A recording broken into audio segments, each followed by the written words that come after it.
oportunidad pues estamos realizando un mercadito, ahí sí que con la organización de padres de familia, docentes y todo el alumnado del Centro de Educación Especial.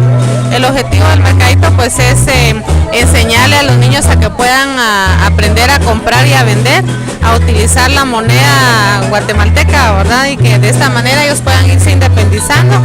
Y también otro objetivo principal es la convivencia con padres de familia, y aparte de ello pues también necesitamos recaudar ahí dinero para poder suplir algunas necesidades de la escuela. Entre ellos pues está una bomba, una estufa, que más que todo nos sirve para trabajar el taller de terapia ocupacional, y ahí sí que los padres de familia están apoyando también ahí, y un agradecimiento especial también a la municipalidad que nos ha dado el espacio, la marimba, tornos y mobiliario.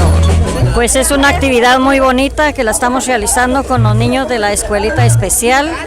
El objetivo es de que ellos se relacionen más con la sociedad y que aprendan pues a comprar y a vender los productos que estamos ofreciendo.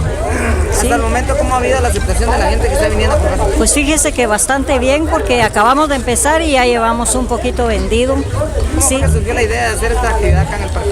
Pues viera que como es por el asunto de, digamos, de como ellos en los programas tienen esta actividad. Pues nosotros ahora tenemos un compromiso con los niños en la escuelita, como un mercadito. Yo represento la Asociación de Padres de Familia, a igual que trabajamos con ellos, porque ya se sabe que ellos sí lo necesitan mucho.